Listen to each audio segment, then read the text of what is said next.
Aristotle. Just kidding. Aristotle. Wait, who's that guy? So you've probably heard of Aristotle. He was a 4th century BC pre-Christian poet, philosopher, early polymath, really, a Renaissance guy who was into everything in terms of thinking and development, sciences, metaphysics, natural law, etc.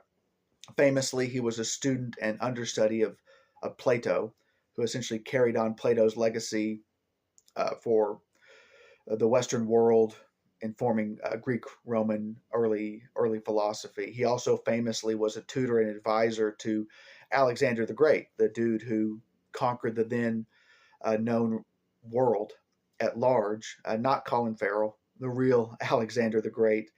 But all that to say, an incredibly influential man. He's famous for his book Poetics, in which you see the divergence of views and specialties and expertise in which he attends to, has clearly thought a lot about, and in terms of natural thinking, come to a lot of sound and reasonable conclusions as far as natural man is able to discern the ways of God from the created order. Uh, Calvin and other reformers would criticize Aristotle, and we should as well, for attempting to try and dispel the notion of man having an immortal soul.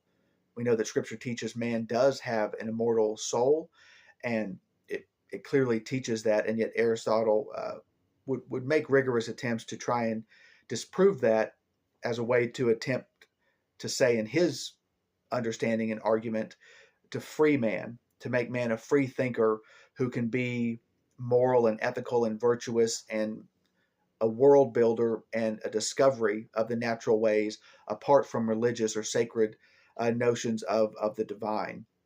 He was also famous for developing essentially the logical method of argumentation, what's sometimes referred to as syllogism, which is basically arriving at a generally true conclusion or an always true conclusion from a premise.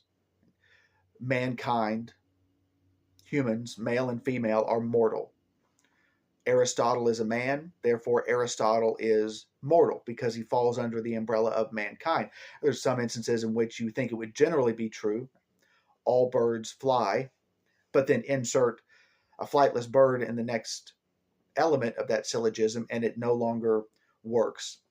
He founded what is called the peripatetic or peripathetic school of thought in his city, his world at the time. Basically, that's just the Greek uh, word for covered walkways. He was the founder of the school of covered walkways, which was just a group of thinkers who would gather in the city center to talk about ideas, to think out ideas, and to come to conclusions.